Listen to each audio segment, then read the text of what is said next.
Shalom semuanya, bagi kalian yang belum punya gereja tetap maupun komunitas yang tetap, bisa join bersama dengan kami ya di @mycommunity. Langsung saja follow di Instagram dan juga nomor WA yang ada di sini semua. Oke? Thank you, God bless you.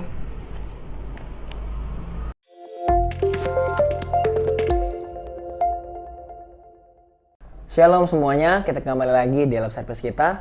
Pada hari ini kita sedang merayakan tahun baru. Jadi selamat tahun baru buat teman-teman semua ya. Yang bisa kumpul keluarga, silakan bermain dengan keluarga, dikurangin gadgetnya. Tapi kalau yang belum bisa, misalnya ada di daerah luar ya, yang nggak bisa berkumpul, ya sudah, yang penting minimal kita bisa teleponan dengan keluarga. Oke, hari ini saya ingin menjelaskan tentang isi hati Tuhan pada tahun ini. Ya, kita buka di Mazmur pasal yang ke-53 ayat yang kedua sampai yang ketiga. Ya, saya langsung bacakan saja. Orang bebal berkata dalam hatinya, tidak ada Allah. Busuk dan jijik kecurangan mereka. Tidak ada yang berbuat baik. Allah memandang ke bawah dari sorga kepada anak-anak manusia untuk melihat apakah ada yang berakal budi dan yang mencari Allah. Nah, jika kita melihat di ayat yang kedua, orang bebal berkata dalam hatinya, tidak ada Allah. Nah, mari kita bahas tentang orang bebal ini. Orang bebal ini adalah orang yang sangat susah dibilangin. Orang yang kalau dibilangin bukannya dia berubah, tapi malah dia makin membandel. Nggak mau dengar kata-kata orang, merasa diri paling hebat, paling oke, paling top. Nah, pada tahun baru ini yang sudah kita memasukinya, ya, mari kita belajar untuk yang namanya kita merendahkan diri di hadapan Tuhan. Karena Tuhan itu ingin memakai setiap anak-anaknya pada tahun ini untuk menyelamatkan orang-orang di sekitar kita. Yang maksudnya membantu orang-orang di sekitar. Mereka yang sedang dalam kesusahan, mereka yang sedang putus pacar, mereka yang sedang broken home, dan lain sebagainya. Tuhan mau memakai kita semua. Cuma ketika kita pengen dipakai sama Tuhan, kita harus menjadi orangnya Tuhan. Jangan menjadi orangnya bebal. Karena orang yang bebal, dengan kata lain, secara perbuatannya, dia akan mengatakan tidak ada Allah.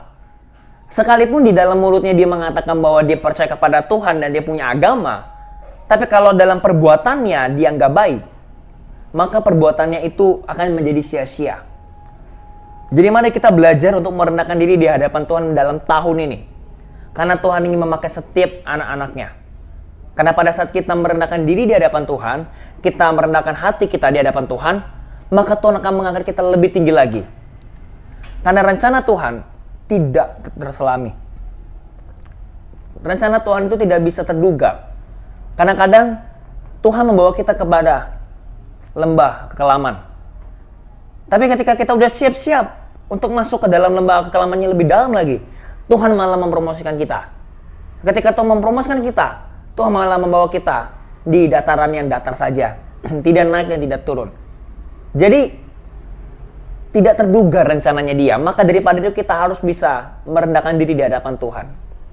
Ketika kita merendahkan diri di hadapan Tuhan, kita bisa peka nih, mana teman-teman yang memang ingin mensupport kita, mana yang tidak. Kenapa ada banyak di luar sana orang yang merasa bahwa dia ditusuk dari belakang? Karena dia merasa bahwa dia itu merasa paling hebat. Dia punya ekspektasi yang terlalu tinggi kepada teman-temannya, sehingga teman-temannya merasa bahwa saya nggak cocok main sama orang ini. Karena dia selalu merasa bahwa dirinya yang paling benar. Nah, jadi mari kita meng-cross-check diri kita masing-masing. Belajar untuk merendahkan diri di hadapan Tuhan. Karena busuk dan jijik kecurangan mereka, tidak ada yang berbuat baik. Orang yang bebal itu tidak akan mungkin berbuat baik. Berbuat benar aja gak akan mungkin gitu loh. Berbuat baik aja gak mungkin, apalagi berbuat benar. Sama sekali gak akan bisa. Karena hatinya sudah bebal. Nah, ini juga bagi kita yang sering ke gereja, tapi malah kita merasa bahwa diri kita yang paling hebat. Diri kita yang paling dekat dengan Tuhan. Tapi teman-teman kita malah kita anggap mereka itu tidak seperti saya. Saya baca Alkitab 20 pasal, mereka cuma 5. Itu juga nggak boleh seperti itu. Itu juga bebal namanya.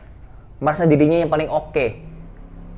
Jadi mari kita belajar merendahkan diri di hadapan Tuhan dengan cara apa? Yang pertama, kita dengarkanlah firman Tuhan seperti ini. Kalau kamu merasa bahwa kamu ditemplak sama Roh Kudus dengan cara seperti ini, bertobatlah. Harus belajar. Karena Tuhan ingin mengangkat anak-anaknya pada tahun ini dengan luar biasa. Dengan caranya berbeda-beda ya pastinya. Ada yang mungkin di dalam pekerjaannya, ada yang mungkin di sekolahnya, mungkin di kampus atau dimanapun. Tuhan mengangkat setiap orang sesuai dengan kehendaknya dan sesuai tempatnya. Jadi bukan berarti hanya pendeta saja yang dipakai Tuhan. Ya. Maka daripada itu ingatlah di ayatnya yang ketiga. Allah memandang ke bawah dari sorga. Ingatlah, apapun yang kita lakukan, Tuhan pasti melihat. Sekalipun mungkin kita dalam melayani Tuhan, orang mungkin menganggap kita bagus, orang mungkin menganggap kita keren. Ingatlah, Tuhan memandang dari sorga. Dia tahu isi hatimu. Dia tahu motivasi kita. Jadi yang kedua adalah, untuk di tahun yang baru ini, kita belajar untuk melakukan perkara-perkara yang kecil dulu. Karena ingatlah, Allah memandang ke bawah dari sorga kepada anak-anak manusia. Dia memandang. Dia melihat setiap perbuatan kita baik kecil maupun besar. Tapi yang saya ingin mengajak teman-teman semua adalah, mari kita belajar melalui perubahan yang kecil. Karena perubahan yang kecil itu membuat berdampak yang besar. Perubahan yang kecil itu akan berdampak yang besar di masa yang akan datang. Tapi jangan sampai cuma hanya di perkara kecil saja. Suatu saat kita harus bisa mengambil namanya perkara besar itu. Tapi bagaimana diberikan perkara besar kalau perkara kecilnya susah? Jadi saya menyarankan bagi teman-teman, mungkin boleh mempunyai resolusi ya yang besar, tapi marilah kita belajar melalui hal yang kecil dulu. Kalau gue pengen membuat resolusi yang bagus atau yang besar, buatlah resolusi yang kecil dulu. Misalnya apa? Misalnya kamu yang suka jatuh dalam dosa yang sama misalnya. Mulai tahun baru ini, jangan sampai jatuh lagi. Itu harus punya tekad seperti itu. Kalau sekarang, mungkin saya belum punya yang namanya pacar. Tapi sekalipun saya belum punya pacar, saya tidak mau seperti dulu. Kalau saya dulu selalu mengimpi-impikan punya pasangan mulu sampai saya galau terus. Waktunya saya terbuang sama kegalauan saya. Tahun baru ini, saya tidak mau galau-galauan lagi. Saya mau pakai hidup saya untuk Tuhan. Gitu. Karena disitulah letak kuasa itu akan ada. Karena ingatlah, Allah memandang dari sorga. Dia akan memandang setiap orang yang baik maupun orang yang jahat. Jadi kalau kamu pada saat ini merasa bahwa kamu itu tidak bisa dipakai Tuhan, kamu merasa minder, kamu merasa nggak bisa apa-apa, ingatlah Allah memandang dari sorga dan Dia akan memakai setiap orang. Karena apa yang bodoh bagi dunia dipakai Allah untuk mendatangkan kebaikan. Apa yang bodoh bagi dunia dipakai Tuhan untuk merendahkan orang-orang yang berakal budi. Supaya setiap orang jangan bermegahkan diri di hadapan Tuhan. Kalau mau bermegah, bermegahlah dalam Tuhan. Jangan bermegahkan diri sendiri. Mari kita belajar dari firman Tuhan ini. Dan di sini di ayat yang selanjutnya apa? Untuk melihat apakah ada yang berakal budi dan yang mencari Allah. Nah ini poinnya. Tuhan ingin kita mencari Dia. Karena orang yang mencari Tuhan, dia punya akal budi. Akal budi di sini bukan hanya sekedar akal budi, akal sehat seperti sekarang. Tapi maksudnya adalah dia itu akan mempunyai superpower yang luar biasa dari Tuhan Yesus. Karena orang yang mencari Tuhan, orang yang punya firman, dia pasti punya hikmat yang luar biasa.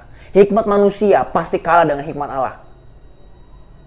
Orang mungkin bisa pintar, tapi soal karakter belum tentu dia bagus. Orang mungkin bisa S1, S2, S3, tapi secara karakter dia bisa saja korupsi. Dia bisa saja selingkuh.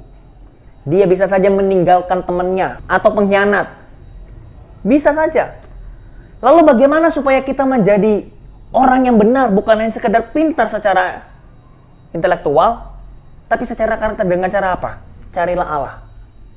Karena orang yang berakal budi, dia pasti mencari Allah. Mari kita belajar dari firman Tuhan. Yang pertama adalah rendahkan diri di hadapan Tuhan.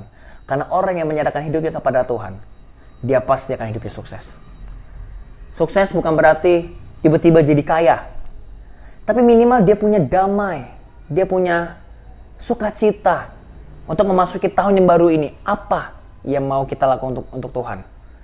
Dan tanya sama Tuhan. Minta penguatan dari Roh Kudus. Punya planning. Bagi kamu yang masih muda, punya planning tahun ini saya mau mendapatkan apa ini? Kalau kamu yang kuliah, selesaikan skripsi. Atau yang mau lulus dalam tahun ini, ayo buatlah skripsi dan presentasinya harus yang bagus. Kalau kamu yang sekolah, saya mau jadi orang yang ranking 1 atau ranking 2 atau gimana. Harus mulai belajar. Kalau kamu yang kerja, saya mau meningkatkan kinerja saya dalam kantor. Bukan hanya sekadar supaya cari muka sama bos, tapi karena saya diberikan tanggung jawab sama Tuhan di kantor ini. Mulai belajar, mulai ada perubahan-perubahan yang kecil. Gak usah kita muluk-muluk mempunyai resolusi yang besar, tapi yang kecil saja kita malas. Kita punya planning nih, tapi untuk melakukannya kok susah. Saya bukan yang mengajarkan teman-teman semua untuk tidak punya mimpi besar. Kalau bermimpi, bermimpilah besar. Tapi tetap, tangan dan kaki itu harus berhikmat. Kamu punya visi, punya perusahaan yang sangat besar, misalnya. Tapi pada saat kamu menjalankan hidup ini, malas-malasan. Gak pernah mau mengupgrade diri. Maunya selalu dibantu teman. Maunya nyontek terus. Maunya serba jadi. Itu gak akan bisa mempunyai perusahaan besar. Mimpi boleh besar. Tapi tangan dan kaki jangan maunya jadi orang besar. Perbuatannya harus dari bawah dulu. Perkara kecil baru akan diberikan perkara yang besar. Amin. Jadi awalilah tahun ini dengan kerendahan hati di hadapan Tuhan.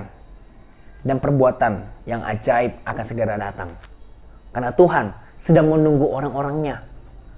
Ini untuk laki-laki dan perempuan. Jangan merasa hanya laki-laki saja dipakai Tuhan. Perempuan juga dipakai Tuhan. Laki-laki dan perempuan itu sepadan di hadapan Tuhan. Jadi saya mengajak Anda, laki-laki maupun yang perempuan, apalagi anak-anak muda. Ayo mulai belajar. Kamu yang sekolah, belajar. Yang lebih giat lagi dalam tahun ini. Resolusi yang kecil aja dulu. Kalau hari ini saya suka masih jatuh dalam dosa, hari ini saya nggak mau jatuh lagi. Karena saya bukan manusia super. Saya akan bangkit lagi. Karena Tuhan menebus saya. Bukan mengambil kemampuan saya untuk berbuat dosa. Tapi mengambil kenyamanan untuk menikmati dosa. Amin. Mari semua kita berdoa. Tuhan Yesus, hamba berdoa bagi mereka ya Bapa, buat setiap mereka yang masih kuliah, bahkan juga ada yang masih sekolah. Tuhan tolong supaya mereka menjadi orang yang sangat-sangat terbaik di dalam setiap kuliah mereka ataupun dalam sekolah mereka ya Bapak, di kampus mereka. Dan bagi mereka juga yang sedang bekerja, Tuhan berkati mereka meskipun pada masa-masa corona ini ya Bapak, biarlah mereka juga menjadi dampak yang baik dan benar. Mereka juga menjadi orang yang luar biasa ya Bapak, supaya nama Tuhan dipermuliakan. Akan terjadi pada anak-anak muda, apalagi dalam kampus dan dalam sekolah. Mereka akan dipakai Tuhan dengan luar biasa. Anak-anak di sekolah dan anak di kampus akan dipakai Tuhan dengan luar biasa. Bukan hanya sekedar pintar secara intelektual, tapi dia juga pintar di dalam cara mengambil keputusan dan juga di dalam karakter mereka, supaya nama Tuhan dipermuliakan. Terjadilah itu semua dalam nama Yesus Kristus. Kami sudah berdoa dan mengucap syukur. Haleluya. Amin.